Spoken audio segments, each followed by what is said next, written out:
a la Sociedad de Periodoncia por haberme invitado a estar con ustedes hoy. Realmente estoy sorprendida de ver a tanta gente porque no me imaginé que un jueves con la temperatura que tenemos, pues alguien realmente quisiera venir a escucharme. Así que les agradezco mucho por estar acá, insisto a la sociedad por haberme invitado. Y bueno, hoy les voy a presentar lo que me he dedicado a hacer, yo creo que los últimos 6 años de mi vida, en un proyecto que terminó el año pasado. Fundamentalmente les voy a presentar los resultados de un proyecto que finalizó el año pasado, que fue un proyecto Fondes Irregular, en donde abordamos una situación clínica que es adversa. Yo me ponía a ver el título de mi charla, dije, quiero ponerle un título bien atractivo y llamativo. Yo dije, después cuando volví a ver el título, y dije, espero que no sea publicidad engañosa, porque dice escenarios clínicos adversos y en realidad solo voy a hablar de un escenario clínico adverso, que es el de la gente que fuma. Hay pocos estudios del EPRF con otros escenarios clínicos adversos, me refiero a pacientes diabéticos o pacientes con síndrome metabólico. Hay muy pocos estudios. Ha habido un boom los últimos 5 años, diría yo, en la evidencia científica relacionada con el EPRF, pero incluye sobre todo pacientes sanos, no pacientes con alteraciones o escenarios clínicos adversos que hacen que los desenlaces en cicatrización y regeneración sean mucho más difíciles de lograr. Bueno, esta charla la he estructurado en 3 partes. La primera parte les voy a mostrar rápidamente los resultados de los estudios in vitro que nosotros hicimos. No quiero ahondar mucho en ello.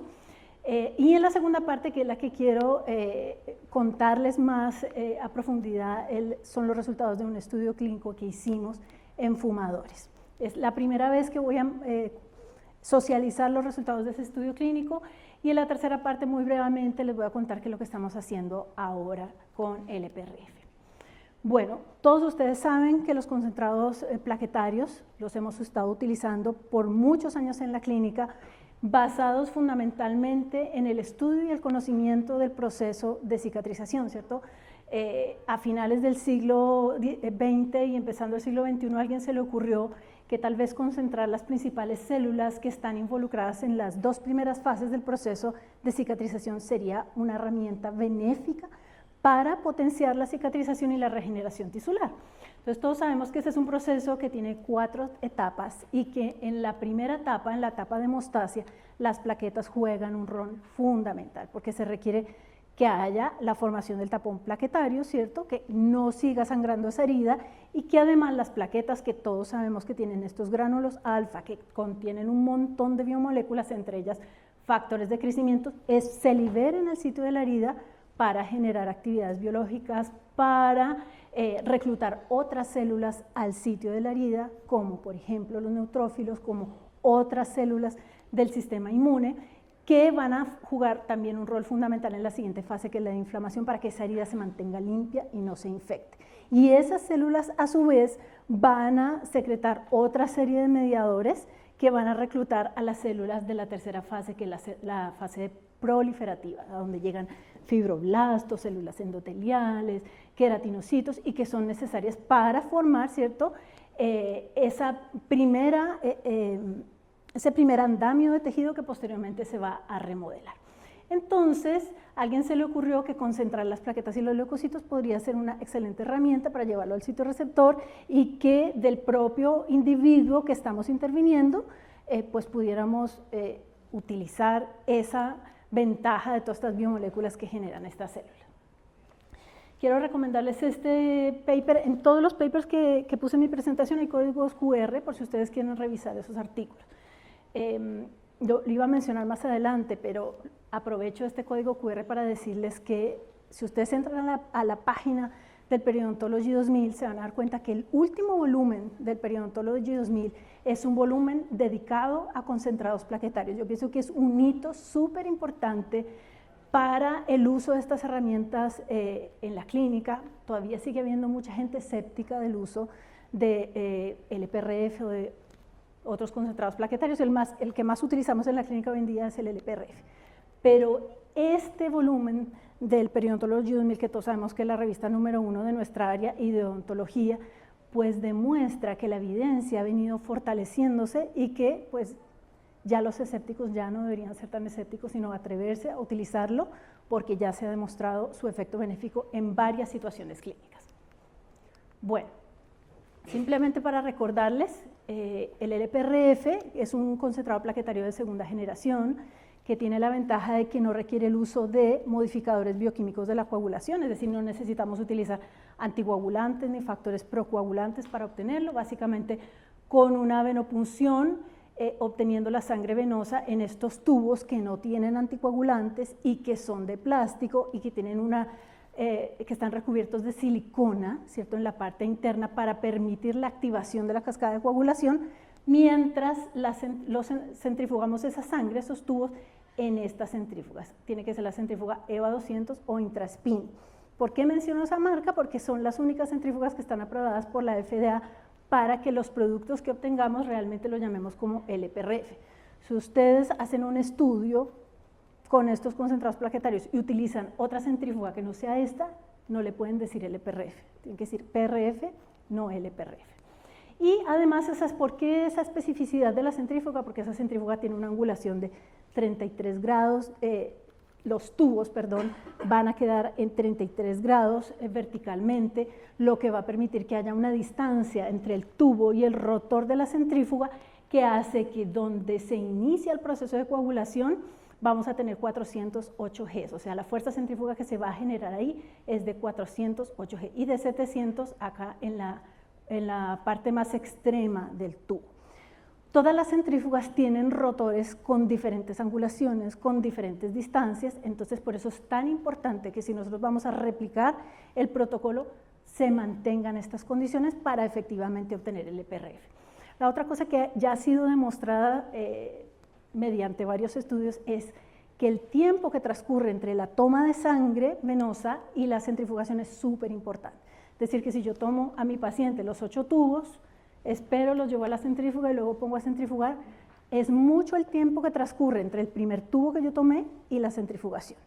No puede pasar más allá de 1 minuto entre que yo tomo la muestra de sangre venosa y llevo los tubos a la centrífuga. Entonces, es importante que cuando ustedes tomen la muestra de sangre venosa, tomen los tubos por pares, 2 pares de tubos, se llevan a la centrífuga, se activa la centrífuga y así hasta completar 8 tubos o los tubos que vayan a tomar del paciente para evitar que ese tiempo sea superior a 1 minuto, porque ya se ha demostrado que las características del LPRF cambian. Bueno, entonces una vez ha transcurrido 12 minutos, a esa fuerza centrífuga vamos a obtener en la mitad del tubo un coágulo enriquecido con el 90% de las plaquetas y el 50% de los leucocitos del donante y además con una caja de acero inoxidable quirúrgico podemos además comprimir esos coágulos para obtener membranas o los podemos comprimir para obtener plaques y además en el momento que comprimimos a través de los agujeros de la caja de acero inoxidable podemos obtener también el exudado, que también se ha demostrado que tiene factores de crecimiento importantes en el proceso de regeneración y de cicatrización. Bueno, les decía yo que ha habido un boom, ¿cierto?, de la evidencia científica que ha demostrado que tiene efectos importantes en el proceso de cicatrización este LPRF. Y este paper yo creo que marcó un hito también para las aplicaciones del LPRF en periodoncia. Yo creo que todos los periodoncistas deberían saberse súper bien este paper, que lo encuentro muy importante, que se publicó en el Journal of Periodontology a finales del año 2022. La Academia Americana de Periodoncia ha venido publicando estos consensos de la mejor evidencia disponible dependiendo de las preguntas clínicas que se generen. Entonces, no son guías de práctica clínica, pero sí son recomendaciones que la Sociedad Americana de Periodoncia hace convocando a un grupo de expertos y esos expertos con la mejor evidencia disponible, que en este caso son revisiones sistemáticas para algunas de las situaciones clínicas que se evaluaron, definen cuáles son las recomendaciones que ellos hacen. En este caso, este consenso se hizo para evaluar el uso de biológicos en la práctica clínica en periodoncia. Los biológicos son agentes que generan cualquier efecto biológico en un tejido receptor. Y se hicieron 3 preguntas clínicas. ¿Cuál es el efecto del uso de esos biológicos en el tratamiento de defectos periodontales, en cirugía plástica periodontal y en preservación alveolar? Y lo que concluyeron a grandes rasgos es que en el tratamiento de efectos intraóseos, el uso de LPRF o del factor de crecimiento derivado de las plaquetas, la isoforma BB, son la mejor, junto con biomateriales de relleno óseo, son la mejor combinación para mantener la estabilidad del margen gingival después de tratar esos defectos periodontales. Es decir, que ustedes podrían usar el LPRF del paciente o comprar un factor de crecimiento que ignoro, no lo sé, ustedes son expertos en la clínica, pero ignoro si se usan estos factores de crecimiento recombinantes acá en Chile. Si se usan o si se usaran, asumo que va a incrementar muchísimo los costos de tratamiento utilizar estos factores recombinantes. Entonces, fíjense que acá ya nos dicen pueden utilizarlo para el tratamiento de efectos intraóseos. En recesiones gingivales todavía sigue siendo el injerto de tejido conectivo el gold standard para ganancia, densidad queratinizada y para recubrimiento radicular. Sin embargo, lo que nos dicen acá es que el LPRF como coadyuvante del injerto puede mejorar los parámetros clínicos después del tratamiento, por ejemplo, aumentando el grosor de la encía queratinizada que se obtenga, mejorando la cantidad de cobertura radicular. Obviamente hay otros aspectos que influyen en los desenlaces de ese tratamiento, como las condiciones clínicas iniciales del paciente. Y en la preservación alveolar sí no hay suficiente evidencia como para recomendar rutinariamente el uso del LPRF. Sin embargo, sugieren que el uso del LPRF en combinación con injerto óseo podría tener un efecto benéfico. Lo más importante de este paper es que, bueno, como les decía yo, invita a que utilicemos el LPRF, a que los escépticos dejen de ser escépticos, y nos dicen que los biológicos, me olvidé de mencionarlo, ellos ponen en el grupo de biológicos a los concentrados plaquetarios, fundamentalmente el LPRF, a las proteínas derivadas de la matriz extracelular del esmalte, y estos factores de crecimiento recombinantes, el factor de crecimiento derivado de las plaquetas, la isoforma BB y la proteína morfogenética ósea 2. Y miren lo que nos dicen, ¿cierto? Que los biológicos pueden aumentar la previsibilidad del tratamiento y pueden también tener un papel muy importante en pacientes que tienen una cicatrización retrasada o deteriorada. Fumadores, vapeadores o personas con enfermedades sistémicas no controladas que se sabe que afectan la cicatrización de heridas. Es una opción que nos da este consenso, y como les digo, no hay muchos estudios clínicos, no hay prácticamente estudios clínicos en estos pacientes que tienen alterada la cicatrización. Acá les traigo una revisión sistemática del 2021, digamos que la situación clínica en donde más evidencia hay y se ha fortalecido año a año es el tratamiento de efectos periodontales con el LPRF. Entonces, si se fijan en esta revisión sistemática del 2021, nos muestran que todos los parámetros clínicos periodontales e incluso el porcentaje de relleno del defecto evaluado por un combino, por una radiografía periapical, favorecen el uso del LPRF solo, sin biomateriales de relleno óseo. Y, parece que, bueno, en esta revisión del Periodontology 2000, que es el que les digo yo que es el actual volumen del Periodontology 2000, hay una revisión sistemática con 20 estudios clínicos en donde muestran lo mismo, ¿cierto? Es esta, perdón.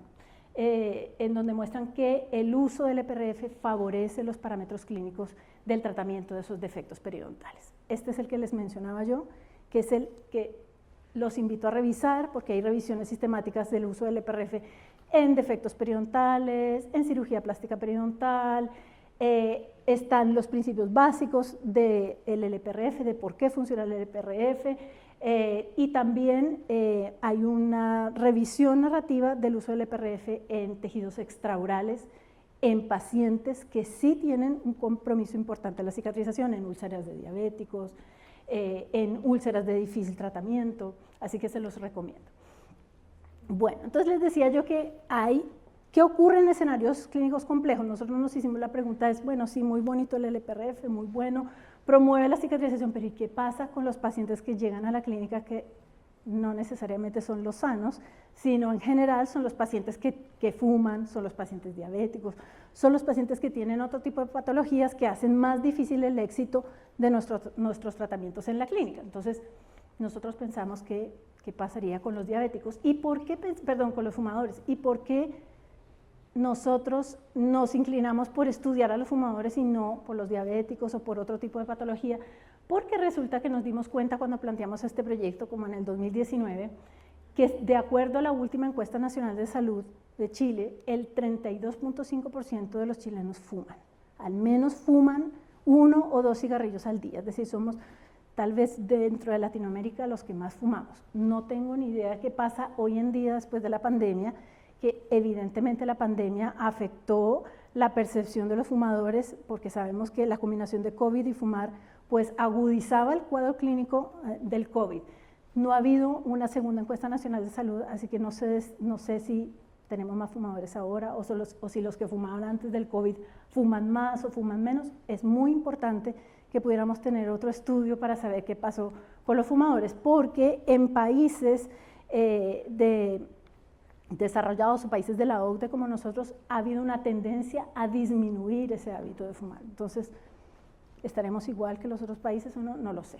Pero bueno, en ese momento dijimos, tenemos muchos pacientes que fuman, muchos pacientes que tienen la probabilidad de generar complicaciones posoperatorias, ¿cierto? ¿Por qué? Porque ya se sabe que el hábito de fumar afecta las 4 fases del proceso de cicatrización, ¿cierto? Ocurre en los fumadores una vasoconstricción en el sitio de la herida por la nicotina, por la presencia de la nicotina, entonces hay menos flujo de sangre en esa herida, hay un aumento de la quimiotaxis de los neutrófilos, hay un aumento de la liberación de proteasas al sitio de la herida, y eso hace también que entonces tengamos necrosis, probablemente necrosis de la herida, dehiscencias de las heridas, porque disminuye la migración de fibroblastos, la producción de colágeno. Todo esto ya ha sido totalmente demostrado de los efectos deleterios que tiene el fumar sobre la cicatrización. Entonces nosotros nos hicimos la pregunta, ¿el LPRF de fumadores será igual, será diferente al de los no fumadores? Entonces generamos toda una estrategia experimental in vitro, evaluando casi todas las actividades biológicas que están involucradas en este proceso de cicatrización y regeneración. Entonces evaluamos proliferación celular en un modelo in vitro de células mesenquimales estromales del ligamento periodontal humano, evaluamos la angiogénesis in vitro a través de células endoteliales del cordón umbilical, evaluamos la diferenciación ósea utilizando una línea celular de osteoblastos humanos, evaluamos también la diferenciación epitelial utilizando un cultivo tridimensional. Ya les voy a mencionar brevemente los resultados de todos estos experimentos, pensando en si tenía el mismo efecto o no este LPRF derivado de los fumadores. Bueno, me olvidé de mencionar que nosotros evaluamos el secretoma de ese LPRF. El secretoma ha sido definido como todas las moléculas que se liberan a partir de una célula o un tejido. En este caso, lo que nosotros hicimos fue que tomamos coágulos del LPRF o membranas del LPRF y las sumergimos en medios de cultivo que no estaban suplementados con absolutamente nada. Es decir, es como meter la membrana en un vaso de agua. El medio de cultivo es muy parecido, solo que tiene un indicador de pH y por eso se ve rosado, porque nos indica si el medio está en el pH fisiológico, si ese pH cambia se pone amarillo o fucsia. Entonces nosotros poníamos o el coágulo o la membrana e íbamos recolectando ese secretoma y ese secretoma lo caracterizamos y después incubamos estos modelos celulares con ese secretoma y vimos qué pasaba. Bueno, entonces nosotros encontramos que prácticamente el secretoma del LPRF de los fumadores y el de los no fumadores se parecen mucho, son muy parecidos en el set experimental que nosotros diseñamos. Lo primero que hicimos, además de todas estas actividades biológicas in vitro, fue evaluar morfológicamente ese LPRF mediante microscopía electrónica de barrido. Si ustedes se fijan acá, esta es la microscopía electrónica de barrido de membranas de no fumadores y membranas de fumadores. Si se fijan, la fibrina se ve muy parecida, las plaquetas se ven muy parecidas, leucocitos, eritrocitos. La verdad es que si a uno le pusieran estas imágenes sin leyenda, uno diría lo mismo, porque se ven muy parecidas. Y adicionalmente hicimos una prueba de resistencia tensional, pusimos las membranas y los coágulos en una máquina de ensayo universales y realmente no vimos diferencias entre esa resistencia axial entre fumadores y no fumadores. Evidentemente las membranas son mecánicamente mucho más competentes que los coágulos, pero entre fumador y no fumador no encontramos ninguna diferencia. Además, hicimos un análisis de los factores de crecimiento más importantes durante el proceso de cicatrización, incluso hicimos una cinética varios días y no encontramos diferencias en el factor de crecimiento vascular endotelial, la proteína morfogenética ósea 7, la metaloproteinasa de matriz 3, la 1, los TIMS, me olvidé de poner acá el factor de crecimiento derivado de las plaquetas, la isoforma BB, el factor de crecimiento fibroelástico. Todos esos factores los analizamos muy parecidos los niveles en este secretoma. Y además, ese secretoma era capaz de estimular la proliferación y la migración de las células mesenquimales estromales del ligamento periodontal humano. Bueno, entonces ya íbamos en que son muy parecidos, tienen la misma resistencia tensional, además estimula la proliferación. Dijimos, ¿qué pasa con la angiogénesis? Que es otra actividad súper importante en el proceso de cicatrización y de regeneración. Utilizamos estas células endoteliales. Hay un ensayo in vitro que se llama el ensayo de formación de tubos, en el que las células endoteliales se siembran sobre una matriz tridimensional que tiene algunos factores de crecimiento, pero que si uno estimula o incuba esas células endoteliales con un factor que es angiogénico, ellas van a formar estas estructuras que se llaman tubos, que son como unos vasos sanguíneos muy rudimentarios in vitro. Entonces, si ustedes se fijan, este es el control positivo. Uno de los factores angiogénicos por excelencia es el factor de crecimiento fibroblástico y el factor de crecimiento epidérmico. Entonces, el medio de cultivo que tienen estas células endoteliales tiene los dos, el epidérmico y el fibroblástico, y forma todas estas estructuras que son los túbulos. Cuando nosotros incubamos esas células con el secretoma proveniente de fumadores o de no fumadores, fíjense que se ve muy parecido al control positivo. Entonces determinamos que también este secretoma es proangiogénico, el de fumadores, tanto el de fumadores como el de no fumadores. Estos son los controles negativos. Utilizamos un agente que es antiangiogénico. Fíjense que las células se ven como puntitos, no forman esos túbulos que se ven en el control positivo. Y además demostramos que en estas células de osteosarcoma este secretoma de fumadores y de no fumadores es capaz de estimular el depósito de calcio in vitro que ustedes ven acá con esta tinción que se llama rojo alizarín.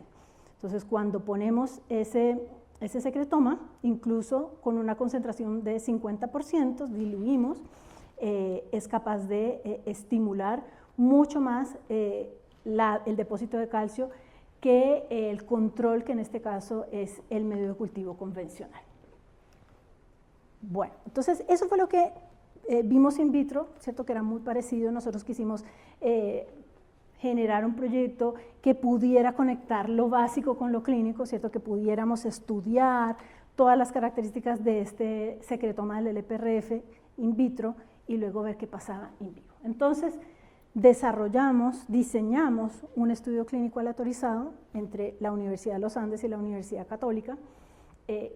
Yo trabajo en la Universidad de los Andes desde hace 2 años, antes trabajaba en la Universidad Católica, pero coincidencialmente este proyecto, cuando lo desarrollamos, lo hicimos entre las 2 universidades. Entonces, la gran mayoría de experimentos in vitro que les acabo de mencionar los hicimos en la Católica y la gran mayoría del estudio clínico se hizo en la Universidad de los Andes.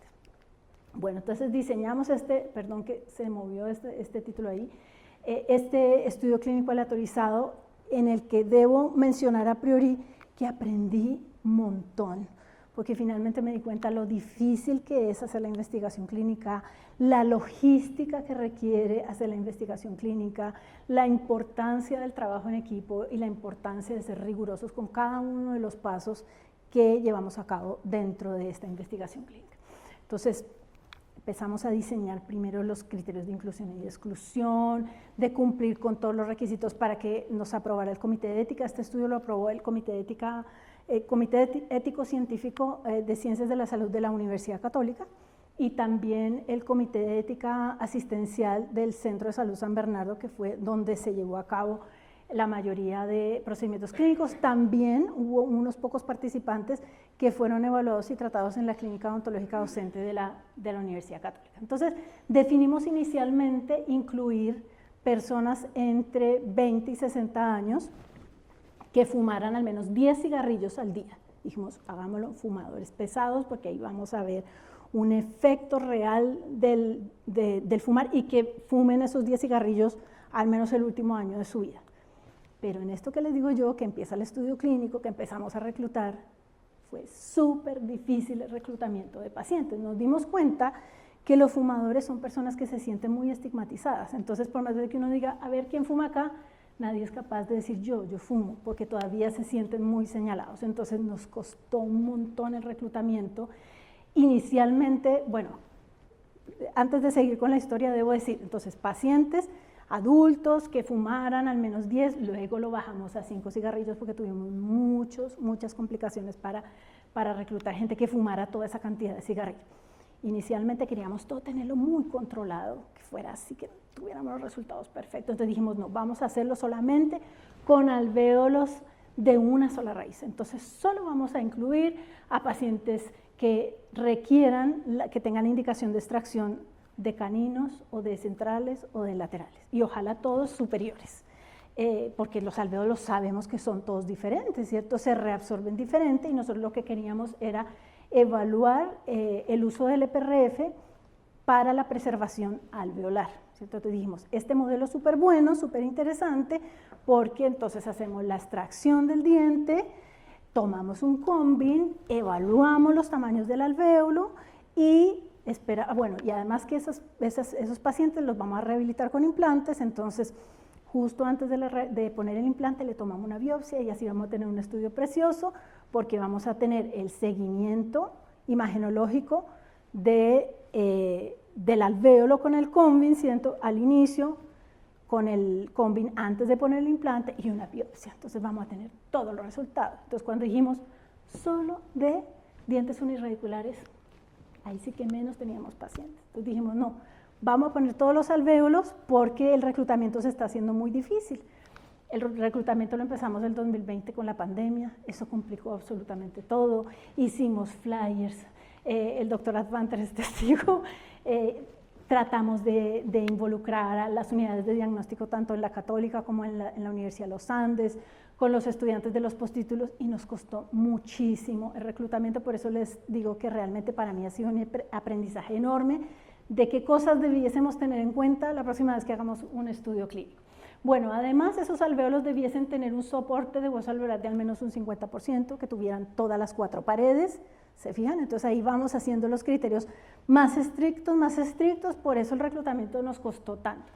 Y además si teníamos lesiones periapicales que no tuvieran más de 5 milímetros, y además que el hemograma tuviera todos los parámetros normales, y que además esos pacientes, pues además de que nos decían que fumaran, nosotros poder demostrar que fumaban. Entonces cuando nos dijimos, el marcador convencional para demostrar el hábito de fumar es la cotinina, ¿cierto? Que es el metabolismo principal, el principal metabolito de la nicotina.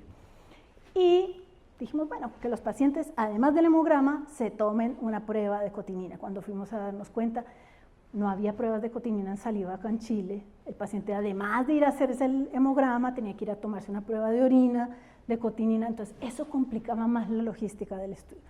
Y conseguimos en Francia estas pruebas de una compañía que se llama Narcocheck, que tiene estas pruebas rápidas de cotinina en saliva, que es igual que una prueba de COVID, pero solo que en saliva. Bueno, también hay pruebas de COVID en saliva. Entonces el paciente introduce este dispositivo en la boca, y cuando hay una rayita es positivo para cotinina, y cuando hay 2 rayitas es negativo. Esto es diferente a las otras pruebas. Con una rayita es positivo. Y a todos los pacientes que incluimos, dentro de los criterios de inclusión era que fueran positivos a cotinina. Desafortunadamente, este kit nos dice si son fumadores o no, pero no nos discrimina qué tanto fuman, es decir, no nos discrimina si efectivamente fuma 5 o fuma 10. El límite inferior eran 5 cigarrillos, teníamos pacientes que fumaban mucho más que eso, otros que solo fumaban 5. Y excluimos embarazadas, enfermedades sistémicas no controladas y alteraciones en el hemograma, es decir, los pacientes tenían que venir con una radiografía o con un combin donde efectivamente verificáramos la indicación de extracción de ese diente, el hemograma donde viéramos que no había alteraciones en ninguno de los parámetros y la cotinina. Nuestro outcome primario, como les decía yo, nosotros queríamos evaluar la preservación alveolar, era los cambios horizontales y verticales medidos en un combin, al inicio, comparando el inicio y después de 4 meses, 16, 18 semanas, de la intervención, y como outcomes secundarios, como les dijimos, tomamos una biopsia del centro del alvéolo antes de poner el implante. Entonces la composición mineral de una biopsia, esas biopsias las llevamos a micro-CT, y en el micro-CT logramos obtener una serie de parámetros para ver la calidad de hueso que se formó en ese centro del alvéolo. Y además, análisis histológico, porque la ventaja de esta biopsia es que uno lo puede llevar al micro-CT y después llevarlo a histología y hacer cortes histológicos para pues confirmar lo que se vio en el micro-CT con la histología. Inscribimos también este estudio clínico en Clinical Trials. Y finalmente, este es el resumen de nuestro estudio clínico. Evaluamos al menos 50 pacientes. De esos 50 pacientes, 31 no cumplieron los criterios de inclusión. Tuvimos muchos pacientes, hicimos estos flyers que les digo yo y tratamos de reclutar muchos pacientes. Y para que fuera atractiva la participación de los pacientes dentro del estudio clínico, este proyecto, que era un proyecto Fondesit, financiaba los implantes a los pacientes. Entonces, como les decíamos, los implantes, los tornillos, los financia el estudio clínico. Llegaban muchos pacientes y dicen, no, es que ya me sacaron el diente, doctora. ¿No será que me puede poner el implante? Entonces, mucha gente venía, pero no cumplía los criterios de inclusión porque necesitábamos que, pues que el diente estuviera en la boca para poder llevar a cabo todo el protocolo clínico. Entonces, finalmente reclutamos 19 participantes. De esos 19 participantes, 9 fueron aleatorizados. Bueno, hicimos la aleatorización. Una persona de nuestro equipo, que la doctora Valeria Ramírez hizo de la Universidad de los Andes, hizo la aleatorización. Preparamos los sobres sellados que no se pueden ver a contraluz, qué sé yo. Los sobres de la aleatorización se quedaron unos en la Universidad de los Andes, otro en la Universidad Católica, y solamente en el momento de la extracción se abrían los sobres para saber si a esa persona le correspondía el grupo control o el grupo del EPRF. Solamente a los participantes que les correspondió el grupo experimental les tomábamos muestras de sangre. A los pacientes control no les sacábamos muestras de sangre.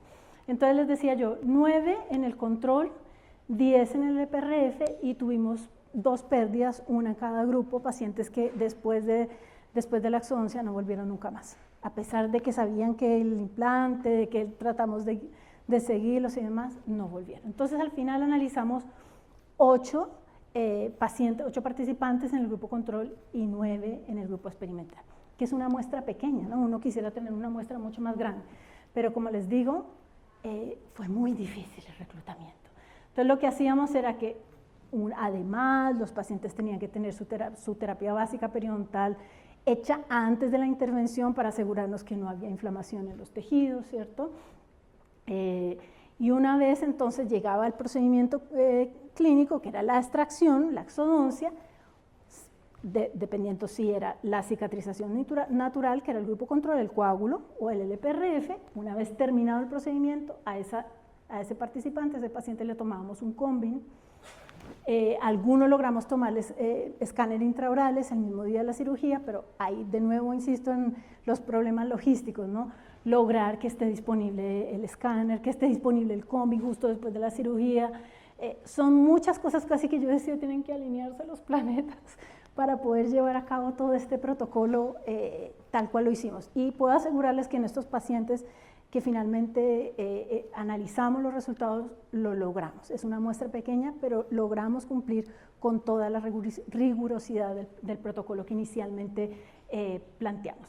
Entonces, hacíamos la intervención, el combin, obviamente hicimos los controles posoperatorios a esos pacientes. 2 semanas después, no tuvimos eventos adversos, complicaciones posquirúrgicas.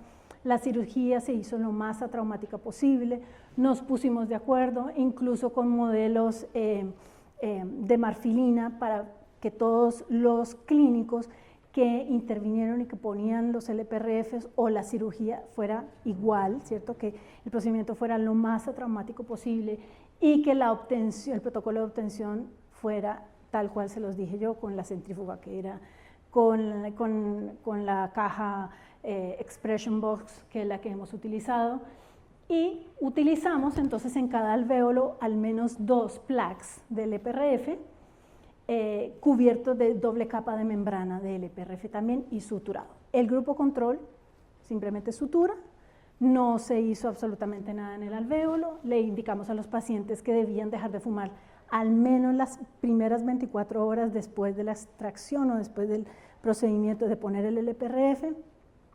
Sin embargo, después los pacientes podían seguir fumando, o sea, después de esas 24 horas le dijimos siga su vida normal, siga, porque nos interesaba saber qué ocurría con el hábito de fumar. Y entonces el día del procedimiento tomábamos el Combin, esperamos 4 meses, otro Combin, y antes de poner el implante, una biopsia del sitio intervenido, y esa biopsia se llevó a micro-CT y a histología. Bueno, entonces acá tenemos, en el grupo control tuvimos 7 mujeres y un hombre, con un promedio de edad de 42 años, en el experimental 4 mujeres, 5 hombres, con un promedio de edad de 47.2 años, o sea, muy parecidos los dos grupos. Fíjense que todos los parámetros del hemograma cumplían con los valores de referencia. En el grupo del LPRF tuvimos 2 alvéolos correspondientes a 2 primeros molares inferiores, 2 segundos molares inferiores, 4 primeros premolares superiores, 1 segundo premolar inferior, y el grupo control 3 primeros molares inferiores, 1 primer molar superior, 2 primeros premolares superiores, 1 premolar inferior y 1 incisivo central superior. Digamos que este es el único que como que no tiene su contraparte en el grupo del LPRF, pero los dos grupos fueron muy similares. Casualmente fueron muy similares porque finalmente no tuvimos esa capacidad de discernimiento de decir, queremos que todos los alvéolos sean iguales. O sea, ese pensamiento que yo tenía de puedo controlarlo todo, que es lo que vivo a diario en el laboratorio, evidentemente en la clínica no lo podemos hacer. Bueno, fíjense que acá tenemos entonces un escáner intraoral de un participante que fue tratado con el LPRF y otro control. Esta es la cicatrización 16 semanas después, tanto en el grupo con el LPRF como en el control. Y estas son imágenes, lindas y preciosas imágenes de una reconstrucción tridimensional de la biopsia del alvéolo en el micro-CT. En el micro-CT entonces uno lleva esta biopsia y se generan por muestra aproximadamente 2000 cortes de una altísima precisión de ese tejido que se formó, y uno puede analizar distintos parámetros de la calidad de tejido que se formó. Y entonces utilizamos este equipo que es el SkyScan 1272 con una resolución de 5 micras, es decir, esos cortes se hicieron cada 5 micras, y un evaluador experto en micro-CT, que es el doctor Jorge Sáez de la Universidad de los Andes, utilizó el programa CT-AN de Bruker, que es el de este micro-CT. Ese micro-CT está en la Universidad Católica, para evaluar entonces estos parámetros, que son el volumen óseo. Fíjense que en el grupo no encontramos diferencias entre el grupo control y experimental. El porcentaje del volumen óseo con respecto al total de la muestra, no encontramos diferencias entre el LPRF y el control. El promedio de densidad mineral, tampoco encontramos diferencias entre el LPRF y el control. La densidad de la superficie ósea, tampoco encontramos diferencia. Separación de las trabéculas, grosor trabecular, es decir, en todos los parámetros del micro-CT fueron muy parecidos entre el grupo control y el grupo experimental. Luego hicimos un análisis histomorfométrico utilizando cortes teñidos con hematoxilina de eosina, que fueron procesados en el Laboratorio de Anatomía Patológica de la Universidad Católica. Ellos tienen un escáner para láminas, entonces nos entregaban las láminas digitalizadas como la ven ustedes acá, como las ven acá, perdón. Este es un espécimen de LPRF, una biopsia de LPRF y una de control. Y a través de este software que se llama QPath, uno puede hacer el análisis histomorfométrico para determinar el porcentaje de tejido óseo. Y como ven, tampoco encontramos diferencias. Bueno, y finalmente el outcome primario, les dije primero los outcomes secundarios y he debido primero decirles el outcome primario, perdón.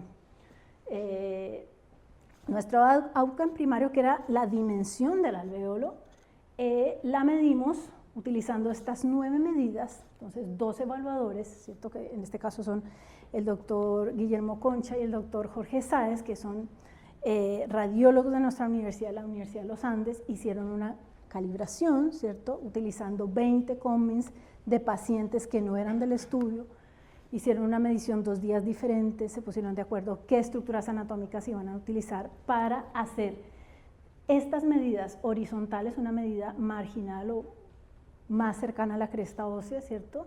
Y en esa marginal medir en mesial, en central y en distal, una central al alvéolo, también en mesial, en central y en distal, y una apical, mesial, central, distal. Y lo mismo, 3 medidas verticales, una vestibular, una medial y una lingualo-palatina. También mesial, central, distal. Es decir, imagínense la cantidad de mediciones en cada alvéolo, de 2 evaluadores, es decir, yo con esto les quiero decir que fuimos muy rigurosos con las mediciones, y además ellos tenían, no sabían quién era el grupo control y quién era el experimental, ellos no conocían la intervención. Hicimos la calibración interexaminador, hicimos 2 mediciones, como les decía, utilizando 21 combis distintos a los del estudio, y logramos un coeficiente de correlación intraclase mayor a 0,9, tanto en la primera como en la segunda medición. Es decir, que estaban súper calibrados el doctor Concha y el doctor Sáez. Y estos son los resultados desglosados de cada una de las medidas, donde ustedes se pueden dar cuenta que no encontramos diferencias entre el grupo control y el grupo experimental. Estas son las 3 medidas horizontales, ¿cierto? La marginal, la apical y la central. Lo mismo las verticales. Acá está un resumen donde ustedes pueden ver los cambios, ¿cierto?, que ocurren dentro de esos alvéolos. El tiempo 1 corresponde a las barras azules, el tiempo 2 a las barras amarillas, donde efectivamente vamos viendo cambios, ¿cierto?, donde va disminuyendo las medidas tanto horizontales como verticales de ese alvéolo, pero no vimos diferencias en el grupo experimental. Bueno, debo decir que para mí fue un poco, digámoslo, pensaba que íbamos a obtener un outcome distinto, que seguramente el uso del EPRF iba a ser más benéfico. No sé si eso es bueno o es malo. Los resultados que les estoy presentando son los resultados que tenemos. Sin embargo, nuestro estudio tiene varias limitaciones, dentro de las cuales está el tamaño muestral bajo, la diversidad de los alvéolos, ¿cierto? O sea, hubiéramos querido que fueran solo premolares o solo molares. No medimos uno de los parámetros, que ese fue un error al hacer el diseño del estudio clínico, uno de los parámetros en donde se ha visto que tiene un efecto súper potente el LPRF, que es el dolor y la cicatrización temprana de los tejidos blandos. No medimos el índice de cicatrización. Entonces, probablemente esta foto que estamos tomando puede que no haya encontrado el efecto benéfico que tiene el LPRF en esta población. No incluimos los PROMs, no incluimos el índice de cicatrización de tejidos blandos, pero sí fuimos muy rigurosos en cada una de las fases de evaluación que les mostré, ¿cierto? Los protocolos de obtención del EPRF. La técnica quirúrgica, dentro de todos los pacientes que evaluamos, fue atraumática y muy controlada. Y todos ustedes saben que eso no necesariamente es la realidad del día a día de un paciente que va, no sé, a un servicio de salud de atención primaria. No sé si todas las exodoncias que hagan sean realmente atraumáticas, y la técnica quirúrgica ha demostrado en la evidencia científica que es un parámetro súper importante para el desenlace de esa cicatrización o de esa regeneración. Con una excelente técnica quirúrgica tal vez podemos obtener el mismo outcome que sin utilizar biológicos. Hay un par de estudios clínicos que así lo demuestran. La obtención de biopsias es un gran plus, una gran ventaja de nuestro estudio clínico, precisamente porque les decía que pudimos detallar este outcome secundario, que es demostrar la calidad de hueso que se formó, que no siempre, que la mayoría de estudios clínicos no lo incluye. Y bueno, verificamos la seguridad de uso del LPRF de fumadores, porque no se había hecho un estudio clínico de fumadores antes. No hay otro estudio clínico como este por el momento publicado. Estamos trabajando en la publicación de este estudio. Hay 2 que encontré, ¿cierto?, pero no en esta misma situación clínica, que es, o sea, sí en la preservación alveolar, pero no usan el EPRF. Usan otro protocolo que es el Advanced PRF, que tiene otro protocolo de obtención, y el outcome que ellos dicen que obtuvieron en estos fumadores es menor dolor. Como les dije, nosotros no medimos ese outcome, no incluimos ningún PRO. Y otro, en la terapia periodontal no quirúrgica utilizando PRF inyectable. Aparentemente tendría una mejoría en parámetros clínicos periodontales en fumadores que fuman al menos 10 cigarrillos diarios. Bueno, eso es básicamente a lo que nos dedicamos los últimos 6 años, ¿cierto? En este proyecto que a mí me parecía fascinante pasar de lo básico a lo clínico. Me sigue, a pesar de que estos resultados no eran lo que yo hubiera esperado, me parece que toda la investigación debiese ser así, ¿no? Conectar lo básico en la clínica no es fácil. Bueno, muchos años fueron todas estos baches en la carrera, pero yo creo que el resultado es muy bueno. Actualmente estamos trabajando en la generación de cultivos tridimensionales para tener modelos de mucosa oral in vitro. Esta es una foto del cultivo tridimensional en el que nosotros tomamos fibroblastos gingivales y los ponemos en una matriz de colágeno, y sobre esa mezcla de fibroblastos gingivales y colágeno, imitando el tejido conectivo de la mucosa oral, sembramos queratinocitos de la mucosa oral y en este caso los teñimos con una proteína que identifica el citoesqueleto de las células, que se llama faloidina. Entonces se ve acá en verde la faloidina y ustedes pueden ver ahí como cuadraditos. Todos esos cuadraditos son los queratinocitos y estas que se ven más alargadas son los fibroblastos gingivales. Es decir, esta imagen la quise traer para que ustedes vieran efectivamente que este cultivo 3D tiene ambos componentes, el conectivo y el epitelial. Esos cultivos 3D los tratamos también con el secretoma de LPRF, y lo que nos dimos cuenta es que al tratar esos cultivos 3D con secretoma del LPRF al 50%, obteníamos una diferenciación epitelial significativamente superior al de los controles, como lo ven ustedes acá. Este es el control y este es al 50%. También evaluamos el secretoma de fumadores y no fumadores. Estos cultivos, me olvidé de mencionarlos, son un modelo in vitro un poco más complejo porque requiere que para que ocurra esta estratificación epitelial, los cultivos deben estar por 2 semanas en una interfaz que se llama la interfaz aire líquido. Entonces tenemos que permitir que los queratinocitos estén en contacto con el aire. En general los cultivos celulares se sumergen en medio cultivo. En este caso, estos cultivos no se pueden sumergir, sino que tienen que estar en contacto con el epitelio para que ese epitelio se estratifique y forme capas. Entonces son 14 días en ese sistema tratados con este secretoma de fumadores y no fumadores, y fíjense el grosor de ese tejido epitelial comparado con los controles. Entonces el secretoma del LPRF estimula, ¿cierto?, la diferenciación epitelial. Hay poca evidencia, poca información de cuáles son los mecanismos biológicos que lleva a cabo el LPRF en el epitelio. Pero tampoco acá tuvimos diferencias, si se fijan, entre fumador y no fumador.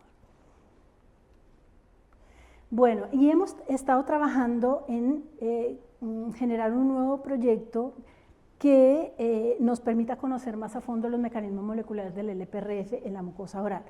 Uno de los escenarios clínicos adversos en la clínica es lograr suficiente encía queratinizada, ¿cierto? Y les dije yo al inicio que todavía no hay suficiente evidencia que el uso del LPRF realmente nos permita obtener mucha mayor encía queratinizada por sí solo, sin el injerto de tejido conectivo. Entonces nosotros hemos estado evaluando los microRNAs, que son moléculas que modulan la expresión génica y que hace 3-4 años se estableció que hay unos microRNAs claves durante el proceso de cicatrización de la mucosa oral. Entonces, en este modelo 3D nosotros hemos evidenciado que estos microRNAs, ahora no los voy a mencionar, ¿cierto? Solamente queríamos contarles que lo que estamos haciendo ahora modula la expresión, la barra naranjada es el LPRF, el secretoma del LPRF al 50%, modula la expresión de estos microRNAs que ya se sabe que son fundamentales en el proceso de cicatrización de la mucosa oral. Bueno, finalmente quiero contarles que también hemos estado trabajando en otra aplicación del LPRF para andamios de ingeniería de tejidos. La ingeniería de tejidos es esta área de la biomedicina que combina células, andamios o matrices extracelulares y factores de crecimiento o moléculas para crear tejidos en el laboratorio, ¿cierto? Como el sueño del pibe. y ya se utilizan incluso bioimpresoras para imprimir estos andamios junto con las células. Y nosotros lo que hemos hecho es que en esa bioimpresión de esos andamios hemos utilizado el LPRF liofilizado. Yo la verdad que no le tenía mucha fe, porque la liofilización es el proceso mediante el cual nosotros eliminamos todo el agua de un tejido, lo congelamos. Entonces, este LPRF, miren lo que le hacíamos. Congelábamos, calentábamos, molíamos y luego lo metíamos dentro de los andamios que se iban a ir a la bioimpresora. Y yo dije, no, eso ya no debe quedar nada de esos factores de crecimiento.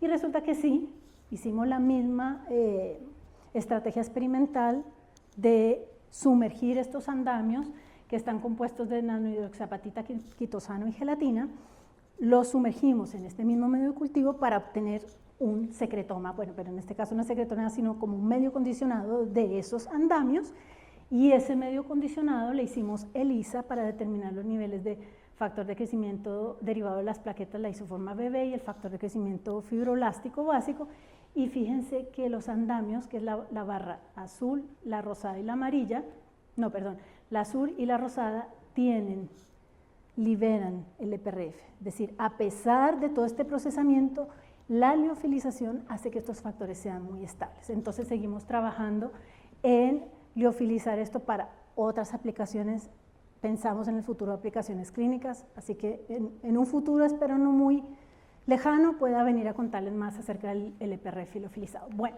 finalmente entonces, ¿qué podemos concluir? Que nuestros resultados in vitro en diferentes modelos celulares evidencian un efecto positivo del secretoma del LPRF de fumadores en todas las actividades biológicas involucradas en la cicatrización y la regeneración. En el estudio clínico no encontramos diferencias entre el grupo control y el LPRF en el outcome, los outcomes que medimos. Les conté que el LPRF podría estar modificando los microRNAs involucrados en el proceso de cicatrización de la mucosa oral, y que el LPRF liofilizado puede ser una fuente de factores activos que promueven la viabilidad y la diferenciación para aplicaciones de ingeniería de tejidos.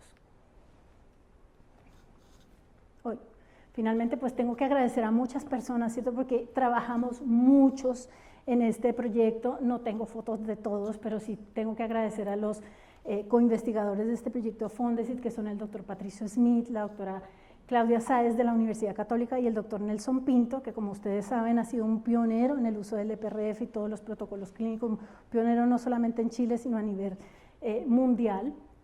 A la manager que ha venido trabajando conmigo durante todos estos años, Susana Ríos, colaboraciones de otros colegas de otras universidades en estos proyectos, en estos papers, Claudio García de la USACH, Loreto Valenzuela de la Católica, Luis Salazar de la UFRA, acá está Luis, acá está Patricio, acá está Susana, Luis Salazar de la UFRO, Nelson, a pesar de que no estuvo involucrada durante todo el proceso, mi gran amiga Maite Suyet también estuvo al inicio de este diseño del estudio clínico, Adriana García de la Universidad Javeriana, que es con quien Javeriana de Colombia, que es con quien hemos venido trabajando el LPRF liofilizado para estas aplicaciones de ingeniería de tejidos, Lina Escobar de la Universidad Nacional de Colombia, varios estudiantes que participaron dentro del proyecto haciendo sus tesis de pregrado y de maestría y de doctorado, estudiantes también de la especialización de periodoncia y de rehabilitación oral de la Universidad Católica. En la Católica, quienes hicieron los procedimientos clínicos fueron la doctora Paulina Barrientos, el doctor Alejandro Marín y la doctora Natacha Ollarzo. En la UAN de la doctora Caterina Andrade, el doctor Mauricio Nali, el doctor Andreas Advanter, y en la evaluación de los resultados de los outcomes, ya les había dicho el doctor Guillermo Concha, el doctor Jorge Sáez, que también participó en la evaluación del micro-CT, la doctora Valeria Ramírez, que hizo todos los análisis estadísticos. También tengo que agradecer al Laboratorio de Anatomía Patológica y de micro-CT de la UC, que es quienes nos permitieron hacer estos análisis. A mi lab actual, ¿cierto?, de puras mujeres súper poderosas e inteligentes, por todo el apoyo que me han brindado en mi incorporación a la Universidad de los Andes y por supuesto a mi familia. Y a ustedes muchas gracias por escucharme.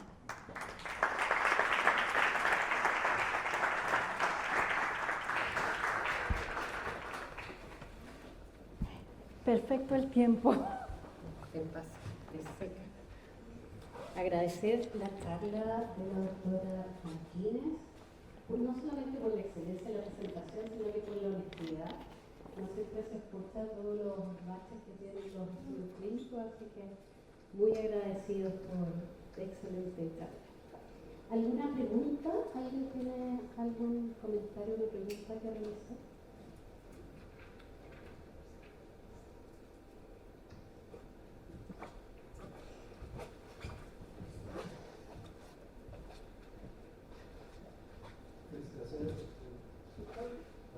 Presentación. Quiero preguntarte, el trabajo del coágulo natural no fue superado por el IPRF. Hay trabajos de factores recombinantes de plaquetas que se comercializaron y cuando compararon las concentraciones altas del factor inhibida, la concentración baja no hacía nada y la media era la que producía la reacción. Entonces, ¿cómo uno puede calcular las concentraciones que tú logras en el EPRF que no sean concentraciones inhibidoras, que no sea la concentración natural que necesita el organismo? Porque si tú concentras una gran cantidad de factores de crecimiento, no vas a tener una respuesta donde hay tantos receptores para eso. Entonces, ¿cómo determinas que ese LPRF puede ser bueno o supere a la naturaleza? Bueno, muchas gracias por la pregunta, doctor de la Fuente. Usted tiene toda la razón. Esa es una de las grandes desventajas que tuvo el plan Marry con plaquetas, porque el plan Marry con plaquetas tenía una liberación aguda de un montón de factores de crecimiento que finalmente saturan los receptores de los factores de crecimiento y no se inhibe el sistema, se satura y se inhibe. La ventaja que tiene el LPRF es que la liberación es sostenida y no tiene esta altísima concentración de factores que sí tiene el PRP.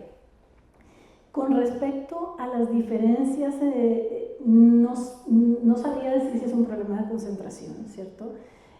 Yo pienso que uno podría controlar esa concentración dependiendo del número de plaques o membranas que se pongan dentro del alvéolo. Nosotros tratamos de controlarlo. Pero para poder determinar la concentración precisa, uno tendría que tener, no sé, una contraparte de un plaque de membrana y hacer una ELISA y determinar cuánto factor de crecimiento se libera.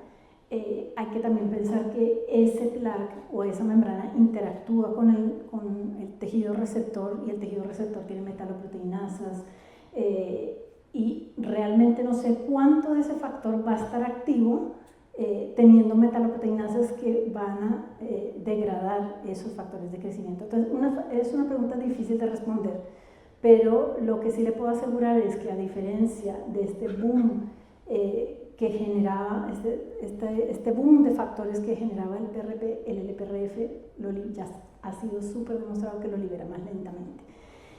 Yo pienso que no ver diferencias, como les decía, no sé si es bueno o no sé si es malo, porque no vimos otros outcomes que a lo mejor hubieran podido generar un efecto positivo. Entonces no tengo los argumentos, por ejemplo, decirles en pacientes fumadores no lo use porque da lo mismo. No lo sé, puede que sí haya un efecto benéfico, pero no medimos otras cosas, no medimos los tejidos blandos, no medimos el dolor, no medimos otras cosas que hubiera sido interesante medir y que no lo hicimos.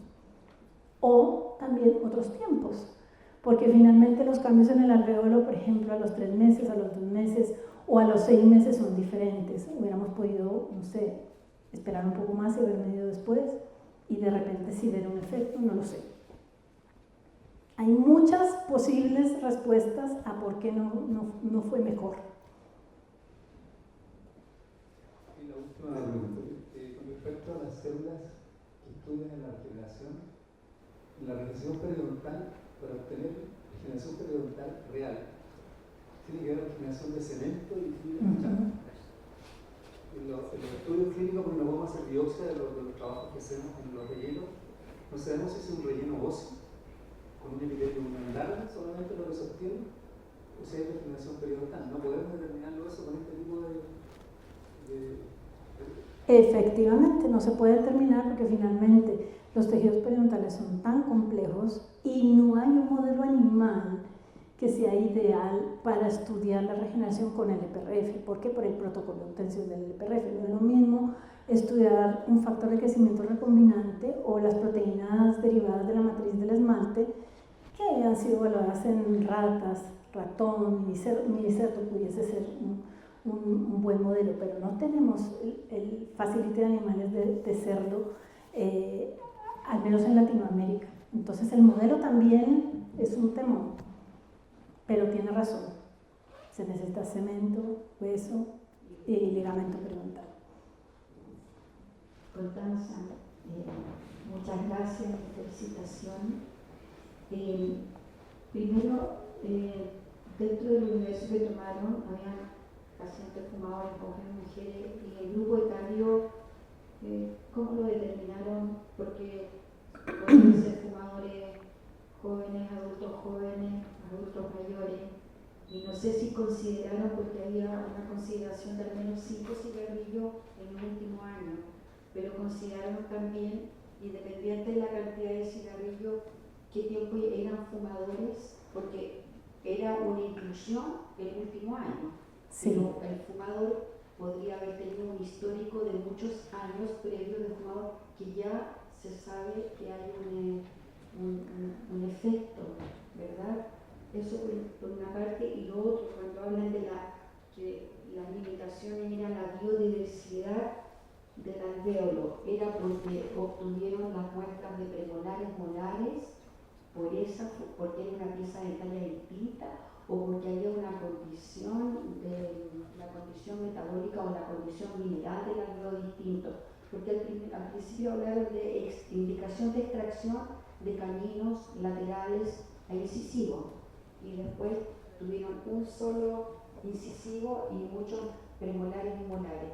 ¿A qué se refiere lo de la biodiversidad y respecto de la edad y el tiempo? Bueno, el tiempo, definimos un rango amplio de edad, pero finalmente tuvimos un promedio de 42 años, 47 años en ambos grupos, básicamente por la dificultad del reclutamiento. Nosotros fuimos acotando los criterios de inclusión por eso, porque lo ideal hubiera sido, bueno, y lo del criterio de los años que llevaba fumando no lo consideramos, pero es un criterio que hubiese sido muy importante considerar, por eso consideramos solo el año previo que estuviera fumando, al menos durante ese año, a la diversidad del alvéolo.